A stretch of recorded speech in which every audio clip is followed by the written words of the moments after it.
Welcome to the Off the Count podcast. I'm your host, Jason, from Made Up North. If you were to ask the younger me or those that knew me growing up if prison, getting shot and fighting for my life was something in my plans, they would say absolutely not. It just wasn't in my plans.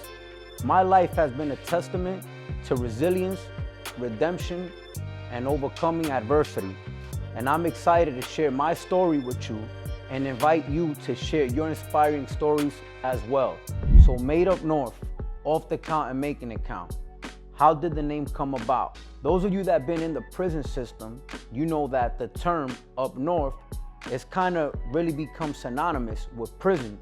You usually hear your favorite rappers talking about, making references to being up north, visiting their friends up north, because, when you get sentenced to do a prison term, that's where you get sent to the northern part, the northern region on the map to do your time, to do your bid. In prison, being on the count is one of the most important functions in every prison. The count is usually taken 5 to 6 times a day, where every inmate is accounted for, a harsh reminder that we're incarcerated.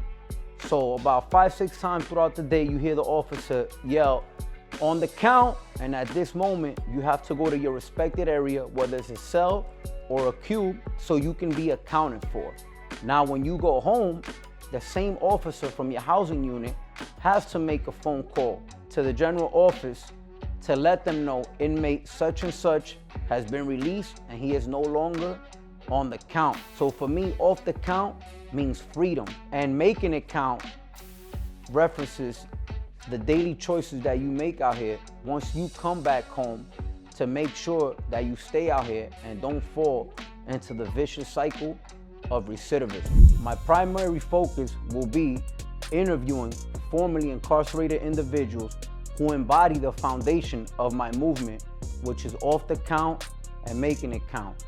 These inspiring stories are living proof that you can come home, break free from the cycle of recidivism, and get a better life. To fully understand the purpose of my movement, let me take you back to where it all began. Back in 2021, when I was in Wyoming Correctional Facility doing my second prison term. I had first went away to prison in December of 2016 and came home March of 2019. 17 months later, I ended up reoffending. So I firsthand know the struggles and the issues associated with recidivism. As I made my way back into prison the second time around and I was in transit, I kept seeing a lot of familiar faces that were incarcerated with me on my first prison term.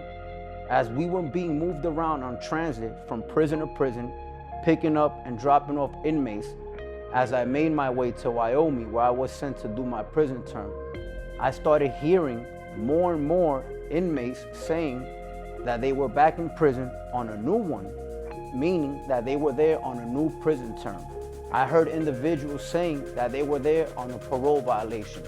And it was here where my whole thinking cap came into play, and I started thinking to myself like, wow, this is a problem. This is a major problem. What motivated me to find my purpose is recidivism. Before I go into some statistics, let me break down exactly what is recidivism. Recidivism is the tendency of formerly incarcerated individuals to reoffend. In simple terms, is when someone who's released from prison ends up relapsing into criminal addictive behavior, which lands them right back in prison. And what really hit home was the fact that I was seeing a lot of these individuals were African American and Latinos, individuals from my communities, from the inner city. This really hit home, and it was there that I said, you know what? I need to go home, address this issue to the fullest, and try to help those individuals coming home avoid the whole trap of recidivism. I firsthand know the many challenges of reentry. When I first was released from prison back in 2019, I struggled to find employment and to find support, which only led me to be reincarcerated. As I found myself back in prison, it was here in this setting where I was able to find my purpose, which motivated me to create my movement, which is Made Up North. The second time I came home, I sought to do things differently. I sought job training, counseling, support, and all this has helped me stay on the right path. Through my platform, through my podcast, I look forward to aim and address these issues and keep advocating for change, for more reentry programs, and for more rehabilitation and second chances support. Just to give you a few numbers, a few statistics, because I do believe a lot of people have heard the word recidivism, and a lot of people might even know what recidivism actually is. But I don't think people really know the severity of this problem.